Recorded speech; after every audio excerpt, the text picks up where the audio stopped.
2 Pedro, no versículo 5, vai dizer assim: por isso mesmo, empenhem-se para acrescentar a virtude à fé, a virtude ao conhecimento ao domínio próprio, ao domínio próprio a perseverança a piedade, a piedade a fraternidade o amor. E aí no versículo 8 vem o resultado disso.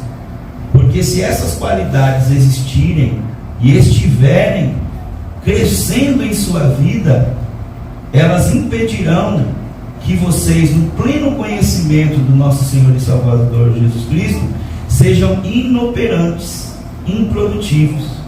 Todavia, se alguém não as tem, é cego e só vê o que está perto, esquecendo-se da purificação dos seus antigos pecados. Olha que coisa fantástica. Esse para mim é um texto que conecta tudo que foi falado aqui, porque eu vejo que não é viver só a graça, mas é viver ela em abundância, é viver ela não de forma estacionada, mas é viver ela de glória em glória, de fé em fé, nos tirando da zona de conforto para a zona de confronto. E isso muitas vezes nos dói. E é curioso isso, né? E o Senhor aqui, guiando a Pedro, ele traz inúmeras lições aqui, de como a gente não somente viver aquilo que para nós já está bom, porque o cristão é assim: até aqui já está bom, eu estou conseguindo me levar em Cristo. O conceito de salvação, muitas vezes, para o cristão, é a ideia de já estou salvo. E para por aqui. E o que os cultos, as ministrações vêm trazendo a nós, não, é que Jesus quer que a gente viva um ano de excelência na graça. Aleluia. Um ano onde a gente, como estava escrito ali, exceda a justiça dos fariseus, né? Jesus falava exatamente isso. Aonde Jesus também disse muitas vezes, tudo aquilo que o fariseu fala, ele não está mentindo, mas aquilo que eles fazem, não façam, porque eles não fazem aquilo que vivem. Em dois paralelos, tanto na prática da justiça, e também quando eles deixavam de praticar a justiça, não se arrepender. Porque muitas vezes, irmãos, a gente não vai conseguir praticar da maneira até que nós queremos, mas nós temos que ter um coração arrependido, entendendo o que já está escrito aqui, o que foi escrito aqui, que aquele que não vê a graça é uma pessoa que enxerga de perto, ou seja, ela não tem uma visão ampla, porque ela esquece que ela foi perdoada. Por isso que eu falei que esse texto para mim é um texto que conecta muitas coisas, mas ele é aplicativo. É uma carta pequena, irmãos. Depois, quem tiver a oportunidade de ler, vai até o capítulo 3.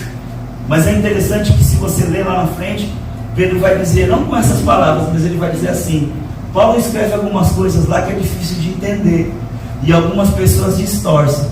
Entre elas está o conceito que Paulo está explicando a graça, que para muitas pessoas é um pouco difícil o que Paulo escreve, porque Paulo ele deixa bem detalhado, mas às vezes de uma forma mais complexa. Então Pedro vem numa carta mais resumida, dizendo: olha, primeiro eu vou explicar para vocês a graça, e depois o que muito acontece no meio de vocês, para que vocês deixem de entender a graça. A gente não vai entrar nisso, mas é importante vocês entenderem, que é o falso ensino. Pedro ele vai repreender o falso ensino. E olha como conecta o que a gente está vivendo aqui.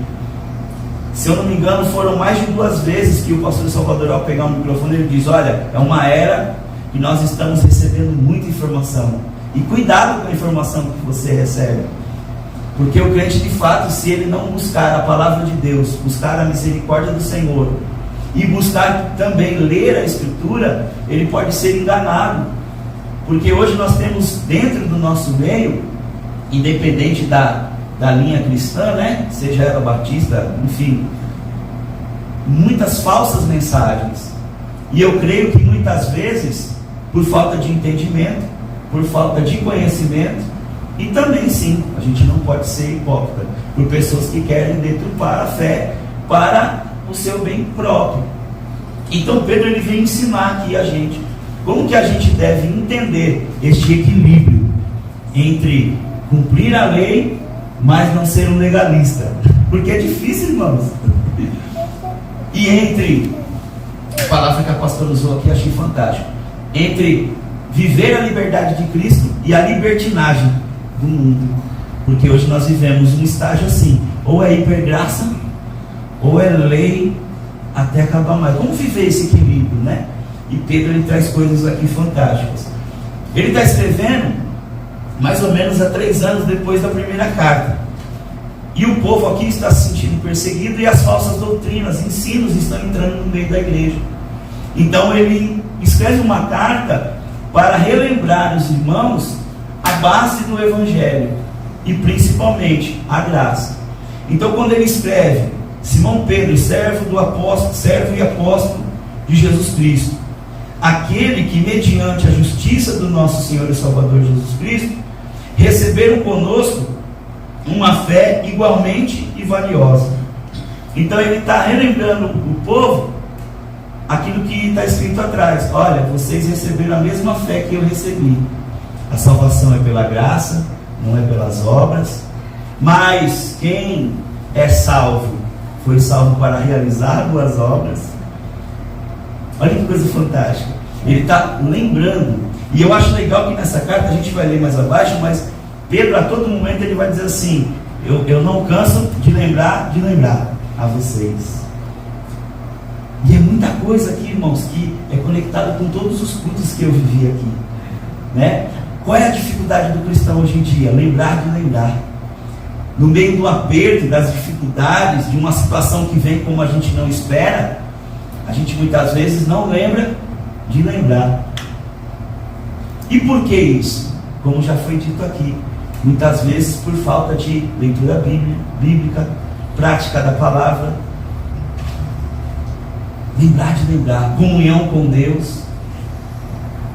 E isso é fantástico, porque Pedro vai dizer no versículo 2: a graça e a paz sejam-lhe multiplicadas pelo pleno conhecimento de Deus e de Jesus Cristo nosso Senhor. Então olha o que ele está dizendo ali, ó. A graça, que é o que a gente está buscando no Senhor, e a paz vos sejam multiplicadas. Aí ele vai dizer aonde nós conseguimos multiplicar essa graça em nós: pelo conhecimento de Deus e o nosso Senhor Jesus Cristo. Então como é que eu posso multiplicar a graça na minha vida? Buscando ao Senhor, conhecer ao Senhor. Nota-se que hoje as pessoas, não são todas, mas na grande maioria, vão a Deus pelo que Ele pode dar e não pelo que Ele é. Lógico que eu vejo assim, irmãos, e aqui eu abro um parênteses, eu vejo assim: ninguém vai só até Deus porque não precisa de nada, nós somos necessitados dele. Também é hipocrisia dizer eu busco a Deus só pelo que Ele é. Muitas vezes não, a gente sabe que Ele é o nosso Senhor e nosso Salvador, e Ele pode sim nos abençoar. Mas o primeiro de tudo é aquele que tem sede. Olha o que Jesus fala: vinde a mim porque tem sede, não é isso? Sede, ou seja, de conhecer a mente de Deus. Hoje as pessoas não querem conhecer a mente de Deus. Como eu posso servir um Deus, mas eu não sei o que Ele pensa? Como eu posso adorar a um Deus, mas eu não sei o que Ele, a forma que Ele quer agir, a maneira que Ele tem para a minha vida? Então eu preciso buscar esse conhecimento nele. À medida que eu for conhecendo a Deus, já foi dito, parece até uma pregação, eu até quando estava em casa eu falei: nossa, é um resumo de todos os dias que eu passei lá, pelo menos é a minha ótica. Como já foi dito aqui, quando eu sei, quanto mais eu fui perdoado pelo Senhor, mais eu tenho a consciência que eu preciso perdoar o meu irmão e amá-lo. Agora, se eu não lembro disso, se eu não tenho essa consciência em mim, e se eu não pratico isso em mim, é um momento que eu saio da graça e vou para a lei. Então é interessante nós entendermos isso: a intimidade é o conhecimento de Deus e Jesus Cristo, porque Deus, Ele nos trouxe a lei, e Jesus, Ele faz através da sua palavra, de tudo que ele viveu, ele conecta a gente a entender melhor a lei. Jesus, ele não veio para abolir a lei, mas ele veio para cumpri-la. Então, quando eu olho para Jesus, eu consigo entender melhor de como eu devo fazer as coisas. Mas Pedro, ele vai além. Ele diz: o seu divino poder ele nos deu de tudo que necessitamos para a vida e para a piedade.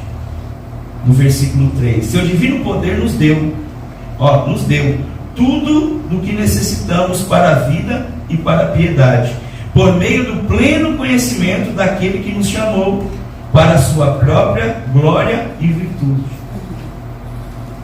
Aí fica difícil, irmãos, eu ler esse texto e dizer para Deus, e eu estou dizendo de mim mesmo: poxa, Senhor, eu não consigo, porque Ele disse que Ele nos deu. Olha como nos choca isso.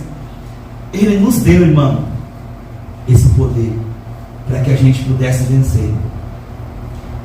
Lógico, mas todo dom ele precisa ser aperfeiçoado, ele precisa ser praticado, ele precisa ser exercido. Tudo aquilo que Deus nos deu, ele sempre pensa em multiplicação. Ele diz que ele deu talentos a pessoas, mas ele diz que ele deu a cada um número.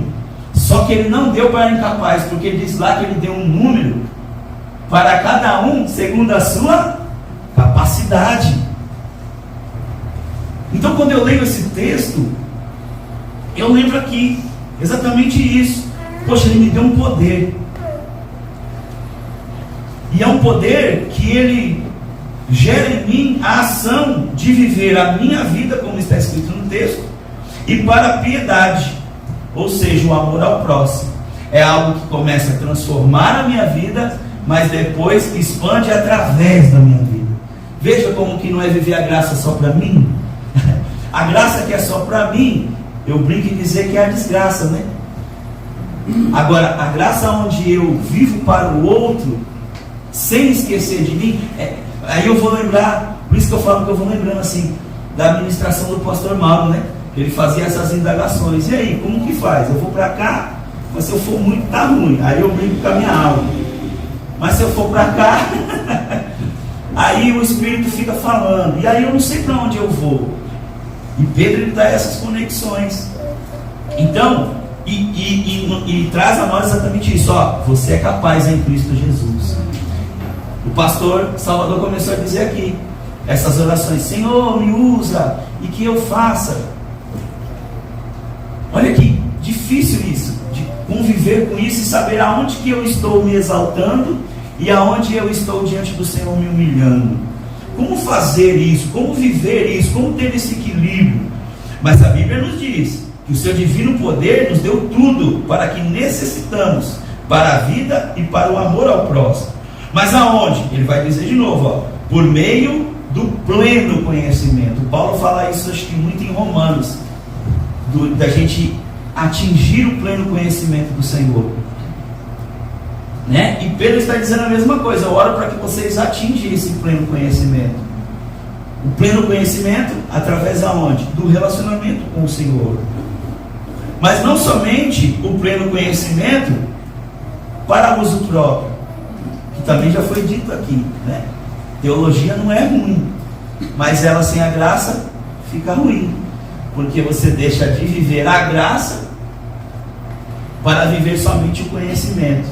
E aí você em Cristo Jesus não tem o equilíbrio para lidar com determinadas coisas. E só a graça, sem nenhum tipo de conhecimento, ela pode virar hipergraça, onde eu posso fazer tudo da maneira que eu quiser, da forma que eu quiser. E aí a gente vê aquela velha frase, né? Deus conhece meu coração, né? De forma totalmente equivocada. Então nós temos que buscar ao Senhor através desse pleno conhecimento, em busca dele, para que a gente possa viver na nossa vida e para que a gente possa viver também na misericórdia de Deus e fazendo as boas obras. E aí ele vai dizer, continuando, que ele nos chamou para a glória e para a virtude. Para a glória dele e para a virtude dele. Virtude aqui é poder. O Senhor nos chamou, irmãos, para que a gente, através do Evangelho, nós venhamos viver o melhor do Senhor, cada um sendo chamado segundo a sua função, para ir ao próximo em poder dele. Os apóstolos, quando em Pentecostes recebem, lá também diz que eles receberam poder, é virtude. Mas esse poder, ele passa por mim para que eu seja um canal de bênção. Para que eu seja um canal de bênção. Para quê? Glorificar a Ele. Então são bases que nós temos que sempre estar lembrando, para que eu consiga viver a excelência da graça. Deus me deu dons, mas não é para que eu me vanglorie. Deus me deu atributos para usar para o meu irmão, mas eu não posso dizer que fui eu que fiz. Eu tenho que ir, mas sabendo que eu sou apenas um microfone. Eu sou apenas um porta-voz. Deus pode me usar para curar um irmão, mas amém, toda a glória é a Ele. E nós temos que entender isso. Eu procuro ser bem cuidadoso com isso, porque é pelas palavras que muitas vezes ações acontecem. Não estou dizendo que o irmão não pode nos elogiar e dizer, poxa, que palavra abençoada. Mas eu, toda vez que eu recebo algo assim, e eu creio que os irmãos aqui recebem, cada um na sua área, eu sempre já penso, amém, Senhor, mas que... E reforço isso, porque são as pequenas coisas que a gente pode cair e não entender. Se você vê um buraco grandão aqui, você vai falar, é grandão, vou para lá. Agora, um buraco pequeno é o começo de tudo, onde você pode cair, porque muitas vezes a gente não vê. Então, entender que tudo é feito para Ele. Ó, foi ministrado isso aqui no começo. Tudo é feito para Ele, para a glória dEle. E o que eu faço? Só faço nele. Eu não consigo fazer nada sem estar nele. E há uma diferença, até nas palavras, de estar com Ele e nele. E eu vejo fases na igreja. Tem crentes que muitas vezes estão com Ele, mas não está nele. Porque quando é nele, é algo poderoso. Porque agora Ele vive em mim. Mas tem cristãos que estão com Ele. Vem para a igreja, ora, busca, na medida do possível, mas não quer ter essa sede de buscar o pleno conhecimento. Porque a Bíblia está dizendo que é o pleno, irmãos. É o pleno. E aí é uma pergunta para nós. Você está em busca desse pleno conhecimento? Ou para você já está bom? Porque a maioria vai dizer, para mim já está bom, minha casa está salva, meus filhos também, eu vou de domingo lá na igreja, eu oro, de vez em quando eu jejuo, a lei. Mas já tem os outros, não, o Senhor me conhece, eu oro quando Ele me chama assim, aí eu vou, mas aí vive uma inconstância. Então é importante a gente lembrar e de praticar. E cada vez que a gente vai passando por situações, o Senhor Ele vai permitindo determinadas coisas. Pode perceber quando você passa por uma prova. Passa por essa prova, às vezes demora, né? Tem prova que demora 3 anos, 10 anos, porque depende do conflito que a gente tem interno. Mas a gente passa, a gente fala, pô, passou essa, agora vai ser tranquilo. Aí Ele manda uma mais intensa. E não intensa de período, intensa que vai mexer dentro de mim, vai mexer com a minha vaidade, com o meu orgulho. Mas aí Pedro ele nos ensina coisas fantásticas. Ele vai dizer no versículo 4: dessa maneira Ele nos deu grandiosas e preciosas promessas, porque delas vocês se tornem participantes da natureza divina e fugem da corrupção do mundo causada pela cobiça. Note-se que aí, o que ele vai dizer aí, ó? Ele vai chamar algo que, se eu não me engano, está em Efésios, que é as promessas divinas do Senhor. Olha como que ele sempre vai nos trazendo para o lado espiritual, dizendo assim: você não pode ficar sua mente parada, porque você tem que mudar sua mente. Você foi salvo. E é interessante isso, irmãos, porque pessoas, elas entendem que ser salvo, elas, ao ir para o céu, já está tudo certo. Mas não é assim. A Bíblia vai dizer que lá no céu nós vamos ter trabalhos, ocupações.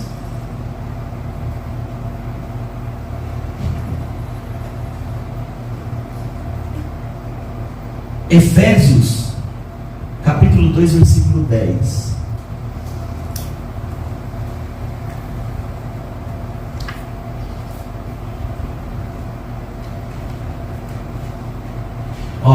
Porque somos feituras e criados em Cristo, para as boas obras, a quais Ele preparou para que andéssemos nelas. Já foi dito isso aqui. Então você vê, isso aqui é na terra, que nós temos que começar a fazer, mas é um preparo para o reino. Porque lá no reino, a gente vai andar assim, de boas obras. E é curioso isso. Se alguém viajou para outro estado, se você for para Santa Catarina, Mato Grosso, você ficar lá 2 semanas, se for para Minas, você volta falando uai.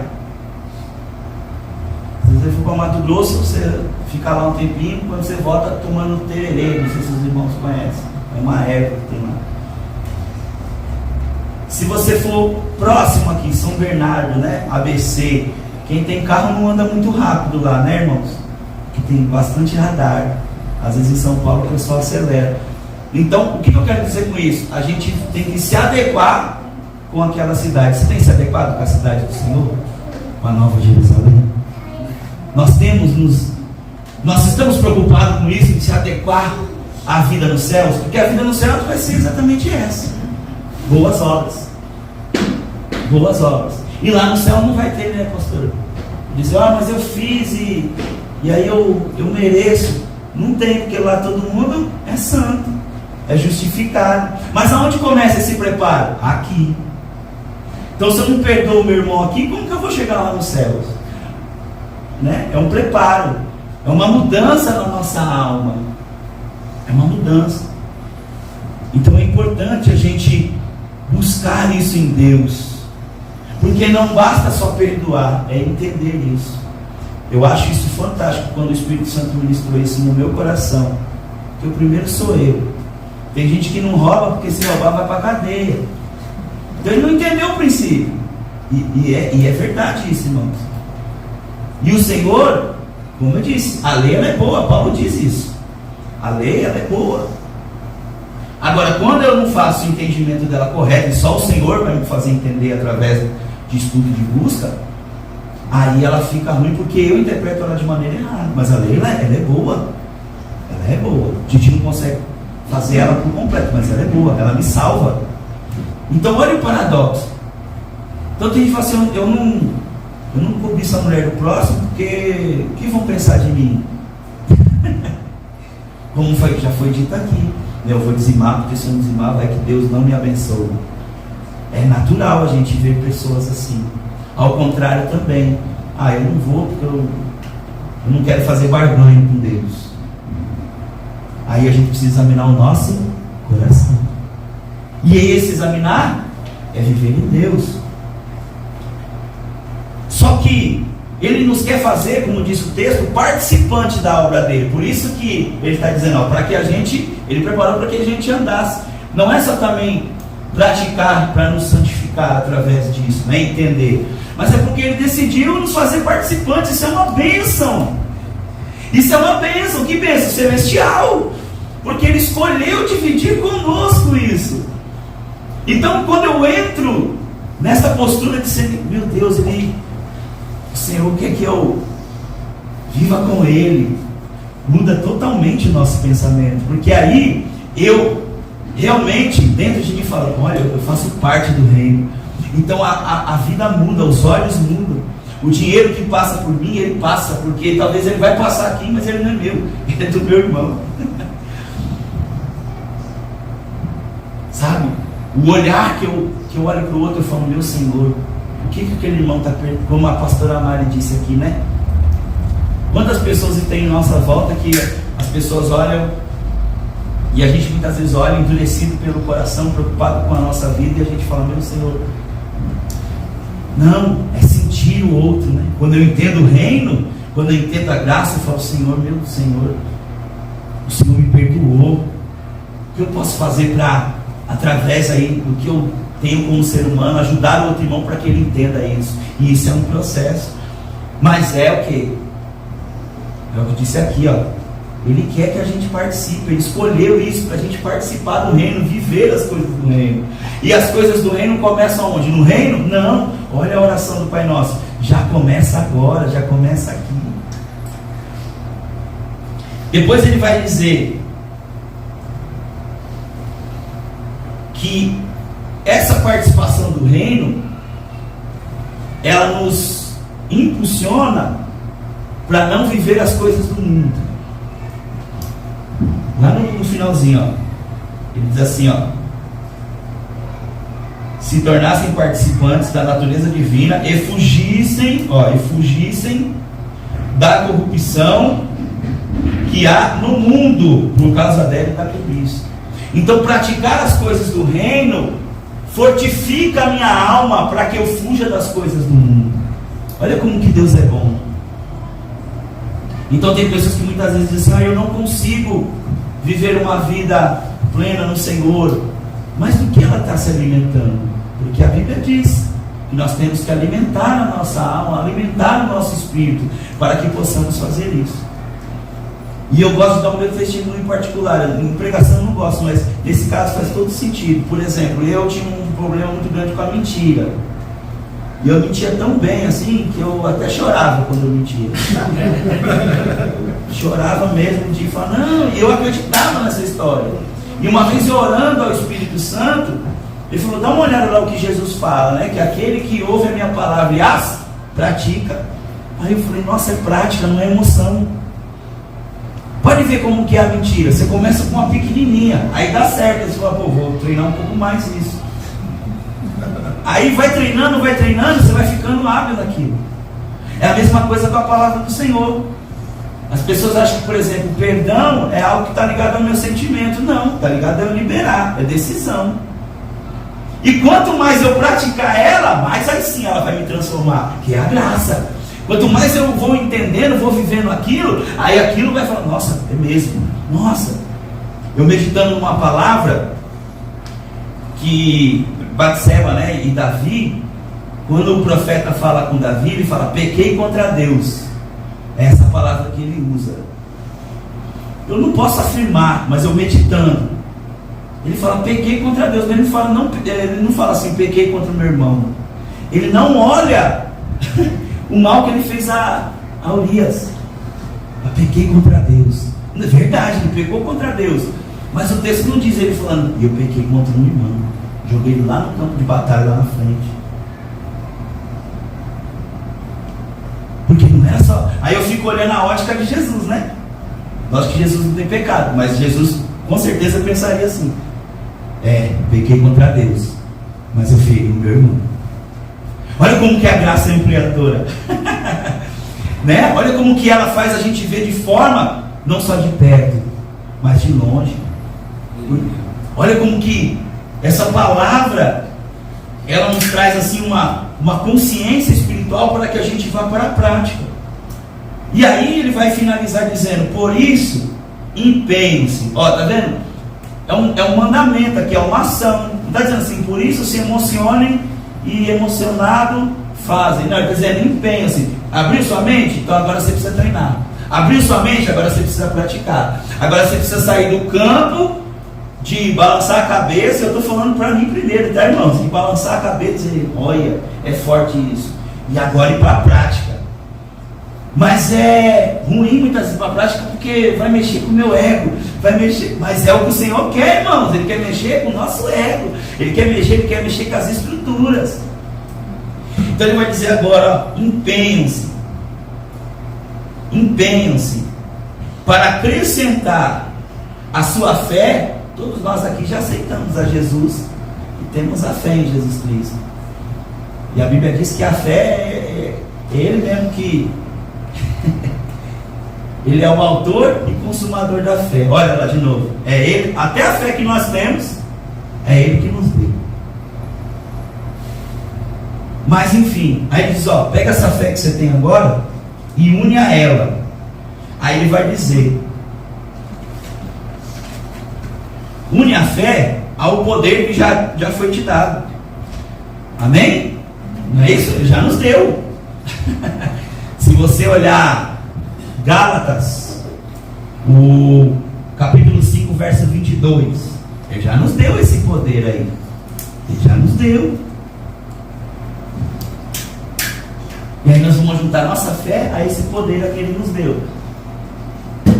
Mas o fruto do Espírito, ó, é amor, gozo, paz, longanimidade, benignidade, bondade, fé, mansidão, temperança. Que em algumas traduções temperança é domínio próprio. Mas ele disse, irmãos, que ele já nos deu. E por que muitas vezes a gente não acessa isso? É o que a gente está alimentando, ou o espírito ou a carne.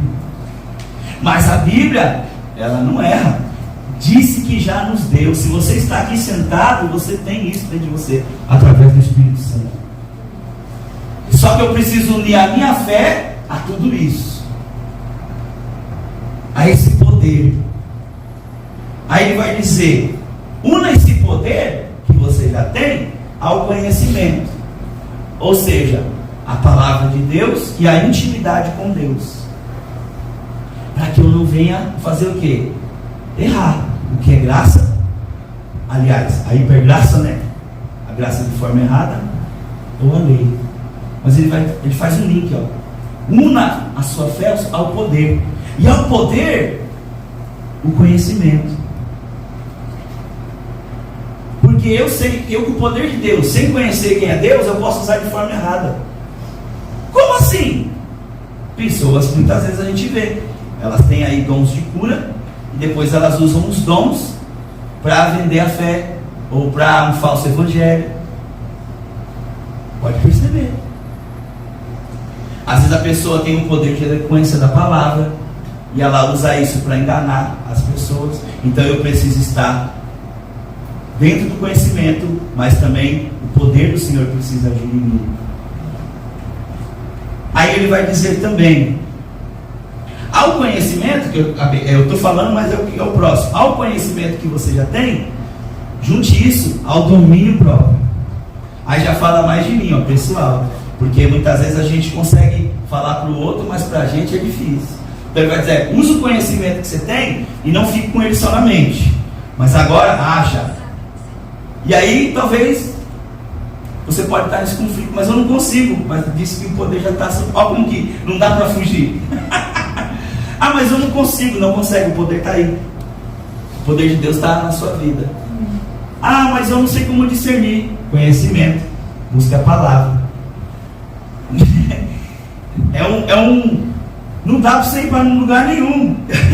Eu acho isso incrível. Aí vai dizer, esse conhecimento, esse domínio próprio que você adquire em mim, agora você acrescenta nele a perseverança. E eu acho que aqui é um ponto muito crítico, porque a gente conhece irmãos que começam bem, no meio do caminho estão bem, mas depois por alguma prova, alguma coisa, eles desistem. Então é importante na vida do crente ter continuidade, ter perseverança, perseverar. Todos os textos, por exemplo, que foram aplicados aqui, quando vocês me veem mexendo no celular, eu estou salvando eles para na semana eu meditar neles. Porque, como eu disse, é muito fácil a gente esquecer de esquecer. Então eu medito, eu vou buscar, né? De vez gastar tempo na nossa vida, é ganhar tempo na nossa vida em Cristo Jesus.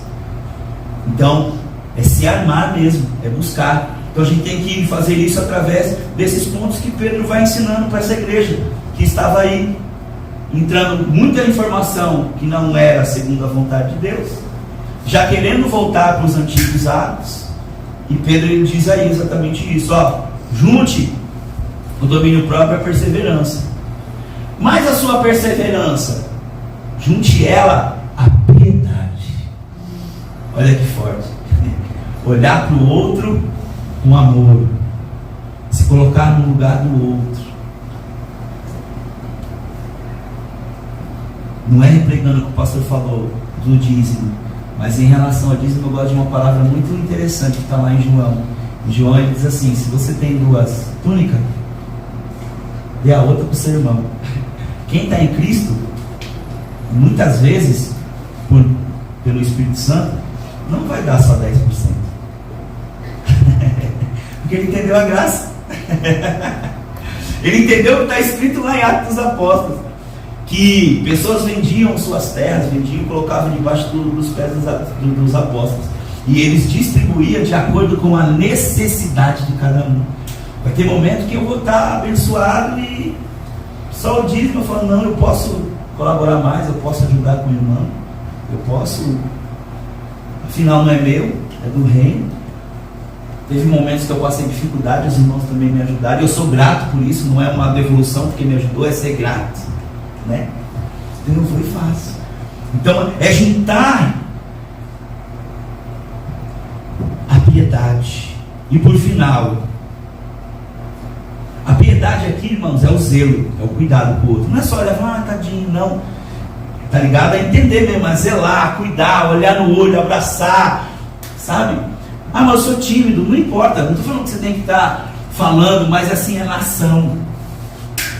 E a esse zelo, ele diz o quê? Ao amor, porque se o amor não tiver em nós, como Paulo diz, eu posso pegar o meu corpo e pôr para ser queimado, mas se não tiver amor, nada é verdadeiro e nada é sincero, e eu faço pelos motivos errados, pastor. Talvez você possa negar isso, porque eu já neguei várias vezes.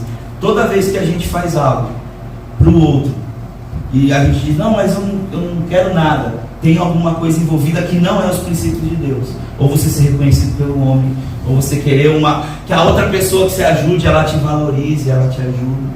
E aí é o momento que a gente sai do momento de entender verdadeiramente a graça e viver isso. E aí no final, os irmãos já sabem, ele vai dizer que se a gente fizer tudo isso, a gente vai viver a graça na abundância. Amém. Em nome de Jesus. Amém? Glória a Deus. Deus abençoe.